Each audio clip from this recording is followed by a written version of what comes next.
네, 우리 말씀의 제목 같이 한번 읽겠습니다. 내게로 돌아오라. 회개 적구. 네, 우리 찬송가 중에서 돌아오라 라는 가사의 찬송가가 있습니다. 527장에 보면은 어서 돌아오, 어서 돌아오.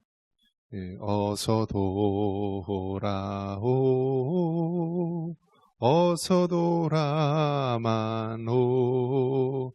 근데 제가 이 찬송을 교회에서 들었을 때보다 더 은혜롭게 들었을 때가 어디였냐면 교도소였어요. 감옥에서 어떤 분이 이 찬송을 부르는데요, 눈물을 글썽거리면서 어서 돌아오. 근데 뭐 어떤 사연이 있어서 거기까지 오게 되었는지 모르지만은 감옥 안에는 별하별 사람 다 있습니다. 각종 범죄자들이 있어요. 뭐 경제사범, 강간범, 폭력범, 사기범, 또 뭐 저 같은 이제 교통사고 특례법, 뭐 교특법, 뭐 여러 가지 사람들이 있었겠죠. 근데 아마 나이가 지긋이 드신 아마 집사님, 장로님 정도 되는 그런 포스가 느껴지더라고요. 어서 돌아오. 여러분 한번 인생의 그 끝자락, 그 나락에서 이 돌아오라는 가사의 이 노래처럼 한번 불러보면서 가슴을 또 흐느낀 적이 있으십니까? 어서 돌아오. 또 오라라는 또 찬송가가 있어요. 또 528장에 보면은 예수가 우리를 부르는 소리. 예수가 우리를 부르는 소리, 그 음성 부드러워 하면서 후렴이 뭐냐면 오라 오라 방황치 말고 오라. 자, 오라, 돌아오라. 언제 돌아오라고 한 거예요? 집 떠났을 때, 있어야 할 자리에 있지 않고 떠날 때 돌아오라는 거 아니에요. 돌아오라. 여러분 하나님의 품을 떠나서, 우리 주님의 품을 떠나서 가보신 적이 있으십니까? 이 세상은요, 이 세상은 정말 고달픕니까? 행복합니까? 울면서 태어납니까? 웃으면서 태어납니까? 울면서 태어나요. 갓난아이가 태어날 때 하면서 울면서 두 손을 꼭 쥐면서 막 부들부들 떨면서 울면서 태어나죠. 그리고 이제 죽을 때는 어떻게 죽죠? 꼭 움켜쥐던 주먹을요, 힘이 빠지면서 이렇게 풀어요. 근데 대부분 예수님 믿는 사람들은요, 평안히 가세요. 마치 잠자는 것 같아요. 평안히 가시고요.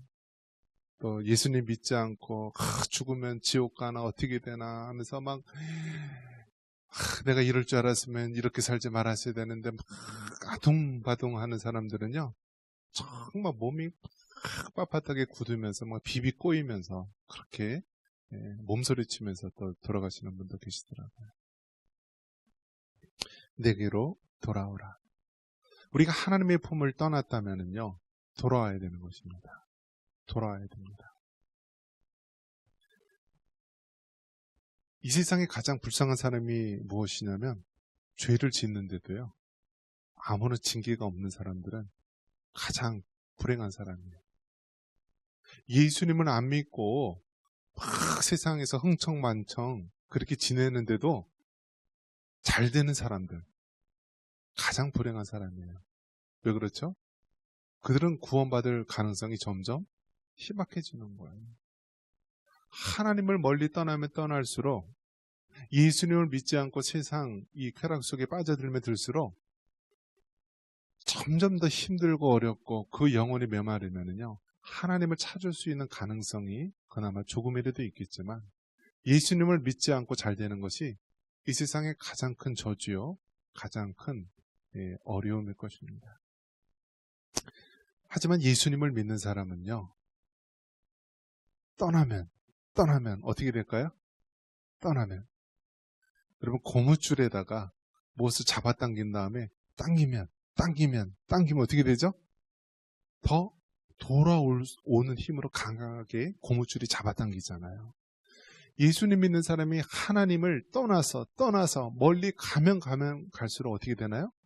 당겨지게 되는 거예요. 왜 그렇죠? 하나님의 택한 백성이기 때문에 그런 거예요. 그렇기 때문에 여러분, 우리가 하나님의 자녀가 되었다, 하나님의 택한 백성이 되었다라는 것은 가장 큰 복 중의 복인 거예요. 네, 그래서 한번 시험 삼아서 한번 이런 것도 해보는 사람이 있어요. 내가 하나님을 떠나보자. 정말 하나님이 살아계시다면 나를 부르시겠지 하고 정말 세상으로 떠나고 방탕의 길로 떠나고, 예, 정말 하나님 품, 주님 품을 떠나는 사람이 있어요. 어떻게 될까요? 아주 신나게 두들겨 맞아요. 아주 그냥 초전 박살이 나요. 이 세상에 가장 고집이 센 분이 누구시죠? 하나님이세요. 하나님은 영원부터 영원까지예요. 하나님 앞에 고집 피워봤자 고생만 하는 것입니다. 고생. 부모님이 회초리 들어서 어떻게 되죠? 아유, 잘못했어요. 다음부터 안 그럴게요. 말 잘 들을게요. 네, 우리 준일이가 그러는지 모르겠지만 다음부터 말 잘 들을게요, 엄마. 네, 용서해 주세요. 뭐 이렇게 비는 애들이 회초리 안 맞죠. 잘못 안 했다고 이렇게 뻣뻣하게, 네, 버티고 있으면 어떻게 하죠? 네, 한 대 맞을 거 두 대 맞고 그러는 거죠. 하나님 앞에서도 그런 거예요. 하나님 앞에서도요. 정말 예수님 믿는 사람은요, 하나님이 조금만 조짐이 보여주면은요, 납작 엎드려야 돼요. 아, 내가 요즘 정말 하나님 앞에 정말 너무나 마음이 부담스럽고 힘들다. 그런데 갑자기 조짐이 보인다. 그러면 어떻게 돼요? 빨리 하나님 앞에 기도의 무릎을 꿇고 엎드려야 되는 거예요. 엎드려야 돼요. 네, 고개 빳빳이 들고 있으면 어떻게 돼요? 하나님한테 한 대 팡 뒤통수 얻어맞는 거예요. 미리 납작하게 엎드려 있으면, 네, 하나님께서 그 마음을 돌이키사 선한 길로 인도하실 줄 믿습니다. 한 개인의 이 모습도 이처럼, 예, 떠나 있을 때는 하나님이 돌이키게 하는데요. 나라의 운명, 민족의 운명도 마찬가지입니다. 이 스가랴서, 구약의 소선지서 12개 중에서 마지막 말라기 앞에 있는 스가랴서입니다. 스가랴서. 한번 따라해 봅니다. 스가랴. 이 스가랴가 선지자 이름이에요. 스가랴서. 선지자 이름이고요. 예, 학개 스가랴 말라기는 이스라엘이 70년 동안 바빌론 포로 생활을 마치고 다시 그들의 본토, 예, 예루살렘 유다로 귀환하는 그러한 장면을 담고 있습니다. 여러분,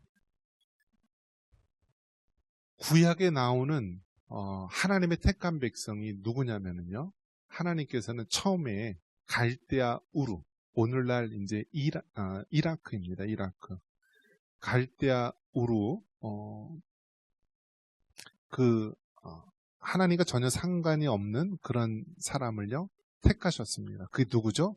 아브라함이에요. 아브라함을 택하셔서 이제 하란을 지나서 이제, 가나안 땅, 그 팔레스틴 땅으로 인도를 하게 됩니다.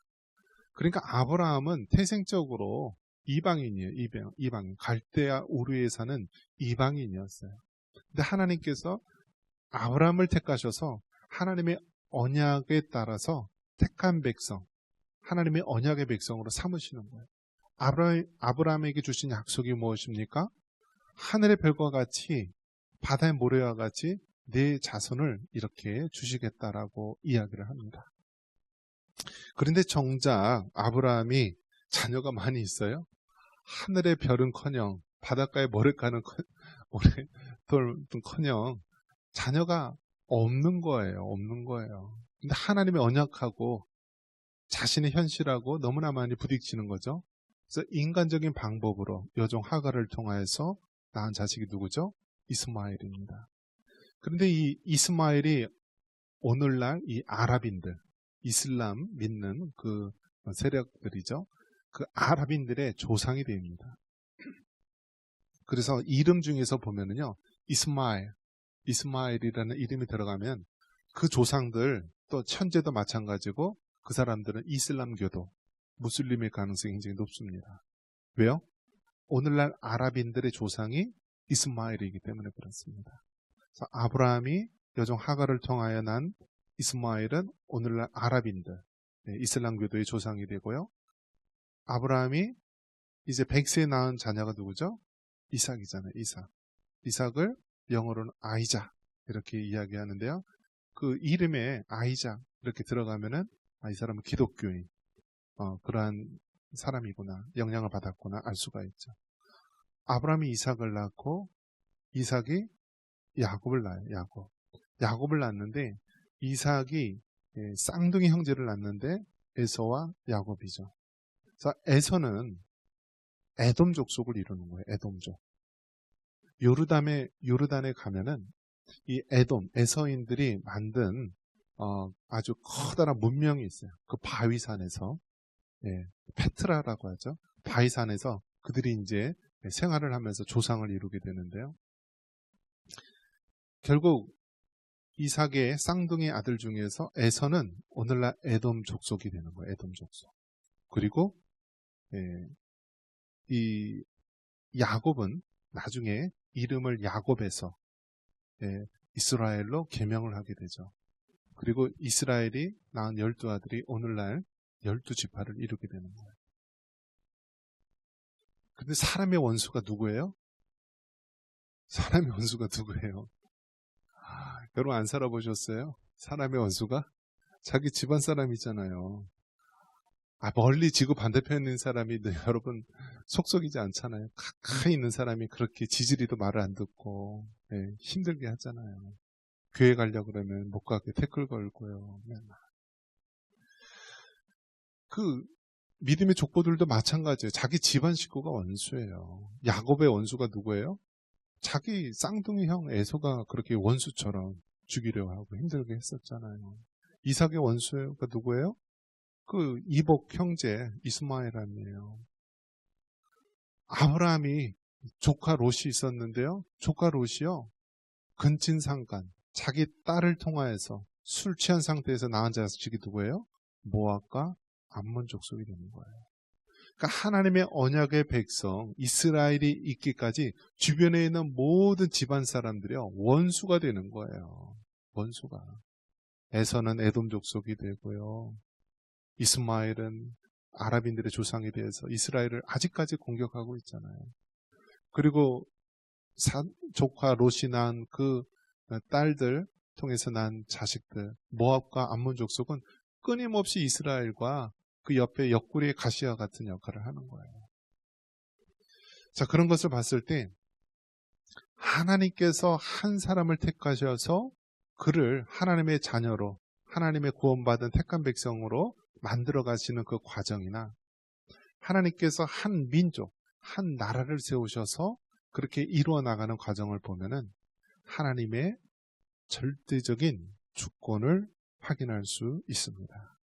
한번 따라해 보겠습니다. 역사 속에서 하나님의 주권을 발견하자.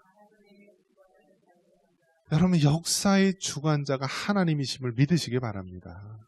우리 개인의 역사도요, 내가 마음껏 할 것 같지만 하나님의 주권 속에서 이루어지는 거예요. 한 나라의 운명도, 이스라엘이라고 하는 나라의 운명도, 대한민국이라 하는 나라의 운명도 하나님의 주권 속에서 이루어지는 거예요. 여러분, 이제는 아빠를 아빠로 부르지 못하고 엄마를 엄마로 부르지 못하는 세상이 올 수 있는 거예요. 지금 문학까지 왔어요. 경상남도 교육청에서 각급 학교에 보낸 그 안내문이요, 아빠, 엄마라는 호칭 대신 보호자, 가족이라는 호칭으로 해달라라는 안내 공문을 보냈어요. 이제는 아빠를 아빠로 부르지 못하고 엄마를 엄마로 부르지 못해요. 더 나아가서 어떻게 될까요? 가장 성차별적인 책이 어떤 책일까요? 성경책이에요. 실제로 성경책이라고 해요. 성경에 보면은 성차별적인 것, 또 어떤 일도 볼 수가 있죠. 구약에 보면은요, 한 민족을 멸하는 것, 아말렉인들을 멸하라 했을 때요, 젖먹이는 아이까지 멸하라고 하잖아요. 그러니까 이 성경을요, 유아살인, 영아살인 책이다, 없애야 할 책이다라고 주장하는 이들도 있어요. 그러니까 여러분 지금 어떻습니까? 우리랑 같은 민족, 같은 언어를 사용하는 저 북한은요, 성경책만 가지고 있으면 어떻게 돼요? 처벌 대상이에요. 처벌 대상. 감옥에 가든지 죽든지 그렇게 해야 되는 거예요. 앞으로 어떤 세상이 올 줄 모르는 거예요. 이제는 성경이 금지서가 돼서요. 보면은 걸리면 감옥에 갈 수도 있는 시대가 올 수도 있는 거예요. 그것이 지금 우리가 맞이하고 있는 이 시대 속에 있는 것입니다. 개인의 운명도 하나님의 주권 속에 있는 것이요. 나라의 운명도 하나님의 주권 속에 있음을 믿으시기 바랍니다. 그런데 우리가 기억해야 될 것은 우리가 아무리 하나님의 품을 떠나고 죄된 길로 가고 하나님 품을 떠난다 할지라도 우리는 돌아와야 됩니다. 한번 따라해 보겠습니다. 회개하고 돌아오라. 여러분, 우리 하나님은요, 회개하고 돌아오는 자를요, 넓은 품으로 안아주십니다. 우리 하나님은 사함받지 못할 죄가 없는 거예요. 심지어 아무리 이 땅에 잔혹한 죄를 범했고요, 살인자라 할지라도요, 이 땅에서 용서받지 못할지라 죄인이라 할지라도요, 우리 예수님은 사하지 못할 죄가 없어요. 그 하나님의 피, 예수님의 피, 예수님의 그 십자가의 피로 말미암아 우리의 모든 죄들을 우리 하나님께서는 깨끗이 사하여 주시는 것입니다. 오늘 이 스가랴서 1장에서 말씀하고 있습니다. 하나님을 떠나 죄 가운데 빠졌던 이스라엘 백성들. 북이스라엘은 아수르라고 하는 이방 족속에 의해서 멸망을 당하였고, 또 남유다는 바벨론이라고 하는 나라에 멸망을 당하여서 70년 동안 바벨론의 포로에 다 사로잡혀 갔던 것입니다. 그 70년의 바벨론 포로 생활이 끝나고 이제 하나님께서는 그 이스라엘 백성 유다 족속을 그들의 본토 예루살렘으로 인도해 주시는 것입니다. 하나님께서 말씀하십니다. 회개하고 돌아오라. 회개하고 돌아오는 자에게 우리 하나님께서는 그 넓은 품으로 받아주시고 다시 시작해 하시는 분입니다. 회개하면은요, 우리의 죄사함을 받게 되는 것이고, 회개하게 되면은 우리가 제2의 삶을 다시 펼쳐나갈 수 있는 것입니다. 여러분, 얼마나 귀한 말씀입니까? 이 세상 모든 사람들의 방황의 뒤에는요, 죄라는 것이 있어요. 이 죄 문제를 해결하지 못하면 많은 사람들이 방황하는 것입니다. 하나님께서는 예수님의 십자가의 피로 이 죄 문제를 해결할 수 있는 길을 열어놓으신 거예요. 누구든지 그 예수님을 구주로 믿고 누구든지 그 예수님 앞에 회개하고 나아오게 되면 하나님께서 그 죄를 사하시고 그 넓은 품으로 우리를 안아주십니다. 내게로 돌아오라. 이 외침, 지금도 하나님께서 말씀하고 있습니다.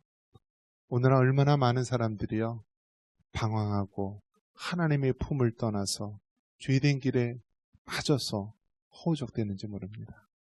그런 영혼들을 향하여서, 그런 나라들을 향하여서 하나님은 지금도 말씀하십니다.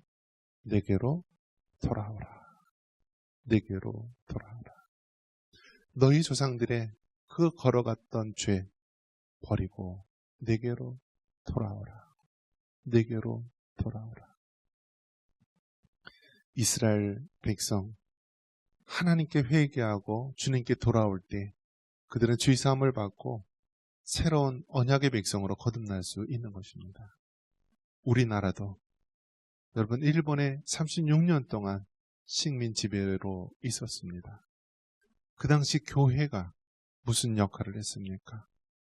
1938년도에 이 땅에 있는 교회가요, 신사참배를 가결했어요. 가장 먼저 신사참배를 지지했던 세력이 불교고요. 그 다음에 카톨릭이고요.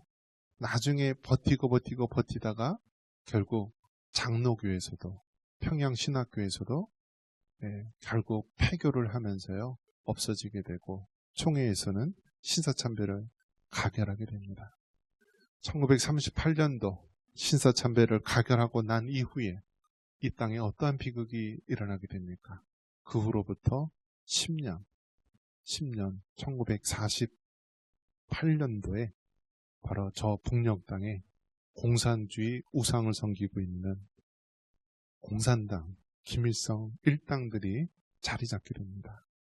그리고 전 세계에서 가장 독재적이고요, 가장 잔혹한 6.25 전쟁을 일으키고 지금도 2,500만의 많은 영혼들을 포로로 삼고 있고 지금도 핵과 미사일을 통하여 남한에 있는 5천만 우리 같은 동족을 향하여서 위협하고 있는 시대입니다. 왜 그렇습니까? 교회가 하나님께로 돌아와야 되고요. 믿는 하나님의 백성들이 하나님께로 돌아와야 됩니다. 그렇지 않고 조상들이 지었던 죄, 그 조상들이 지었던 우상 숭배, 조상들이 범했던 잘못에 헤어나오지 못한다면 우리는 영원히 하나님의 징벌과 심판 가운데 놓이게 될 것입니다. 지금 다시 한번 하나님 말씀하십니다. 내게로 돌아오라. 너희 조상들의 죄를 본받지 말고 이제 내게로, 우리 예수님께로, 우리 하나님께로 돌아오라. 이것이 바로 우리 개인이 살 길이요, 이것이 바로 이 나라의 민족이 살 길이요, 이것이 바로 이 땅에 있는 많은 영혼들이 살 길입니다. 예수님께로, 우리 주님께로, 우리 하나님께로 돌아오는 여러분 되시길 주님의 이름으로 축원합니다.